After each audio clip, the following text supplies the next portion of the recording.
Aunque aún no fueras convicto, en la China imperial ser prisionero era bárbaro. A diferencia del mundo moderno, la tortura, el trabajo forzado o la ejecución eran opciones para los convictos. La decapitación era el método más común de castigo y a veces los prisioneros eran atropellados por carros para despedazar sus cuerpos o incluso cocinarlos en un caldero. A menos que se demostrara su inocencia, los prisioneros eran considerados culpables. En este vídeo te llevaremos a través de las páginas de la historia para conocer lo horroroso que era ser prisionero en la China imperial, así que sumérgete directamente en la situación de un prisionero en la China imperial para descubrir desde las más leves ofensas y castigos hasta los crímenes draconianos y las sentencias de la época. Los 5 castigos era el término colectivo para las penas corporales impuestas por el sistema judicial de China premoderna. La naturaleza de los 5 castigos cambió con el tiempo e incluían tatuajes, cortar la nariz, amputación de uno o ambos pies, castración y muerte. Antes del reinado del emperador Han de la dinastía Han occidental, estos fueron modificados para incluir trabajos forzados, destierro, ejecución o castigo físico en forma de latigazos con tiras de bambú o azotes con un palo. Después de las dinastías Sui y Tang, se adoptó el concepto de 5 castigos como sistema de castigo para los delincuentes en China. El crimen del prisionero determinaba qué castigo de los 5 recibiría. El tatuaje y la amputación fueron descontinuados como penas durante la dinastía Han occidental y los 5 castigos fueron modificados aún más en dinastías posteriores. Las 5 sentencias habían alcanzado su forma fundamental para la dinastía Sui, que retendrían hasta el final de la era imperial.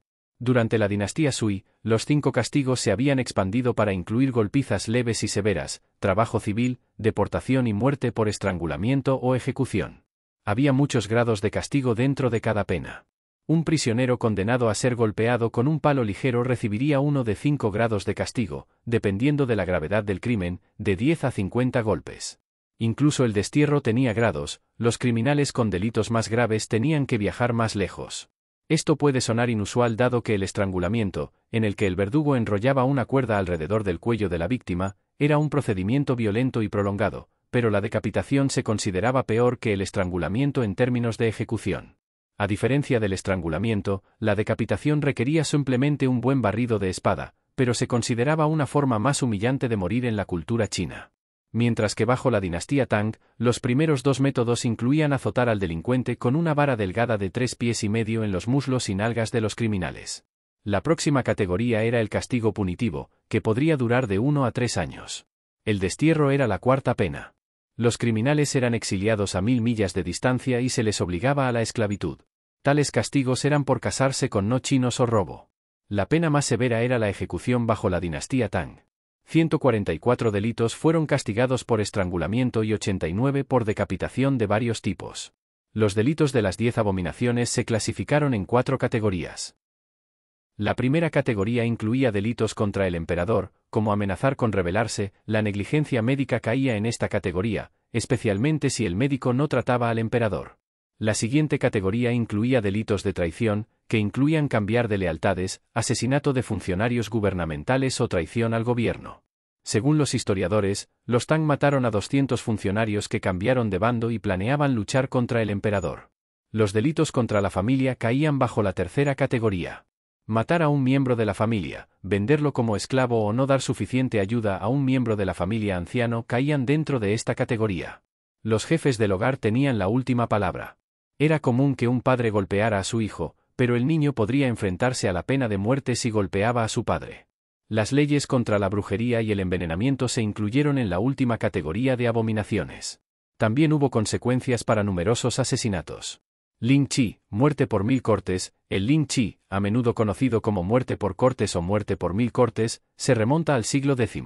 Para cualquier prisionero, el Lin Chi se consideraba el castigo más severo concebible.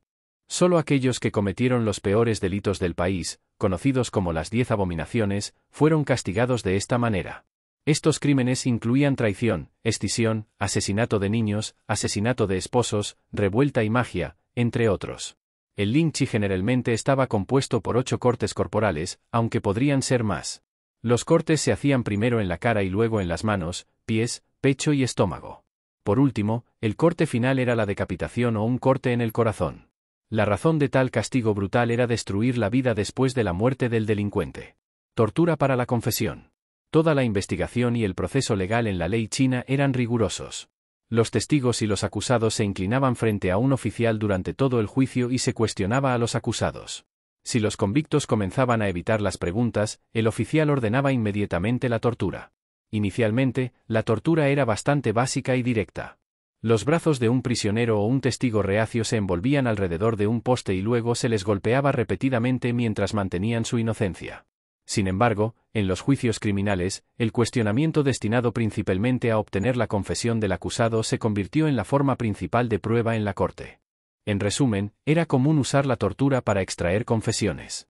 Se creía que la tortura era un componente significativo del proceso de investigación. Para los investigadores, la tortura era aceptable para el gobierno para extraer una confesión. Un criminal capturado podría confesar voluntariamente el delito antes de que comenzara la tortura. En ese caso, el código legal requería que la sentencia se redujera. No se te penalizaba si confesabas un crimen antes de que comenzara la tortura, pero serías responsable de cualquier pérdida.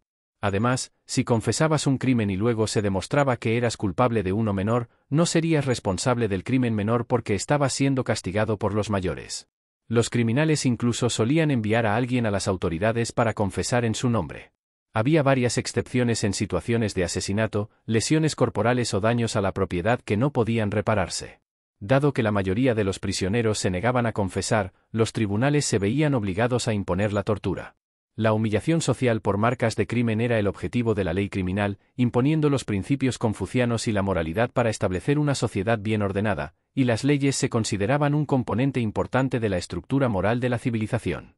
Aquellos que las desobedecían merecían ser severamente castigados. Según el confucianismo, los líderes deberían tomar acciones morales y el cumplimiento estricto solo debería usarse como último recurso. Por el contrario, el cumplimiento punitivo era común en la China imperial, utilizando castigos físicos o letales. Solo tipos específicos de conflictos eran transportados a hogares de prisioneros. La mayoría de las veces, los reclusos eran castigados físicamente por sus fechorías, lo que significaba que, dependiendo de la gravedad del delito, los convictos estaban sujetos a ejecución o tortura. La moralidad de estos castigos era simplemente brutal e inesperada. Estos castigos incluían azotes frente a un tribunal o latigazos públicos, jaulas de torres y dispositivos que aseguraban el cuello o ataban una gran piedra al cuello como formas de humillación social tanto para el oprimido como para el delincuente. La ley china enfatizaba los valores fundamentales de respeto y había reglas sobre cómo una persona debería tratar a sus gobernantes, padres, cónyuges, hermanos y amigos, las 5 relaciones clave de una persona.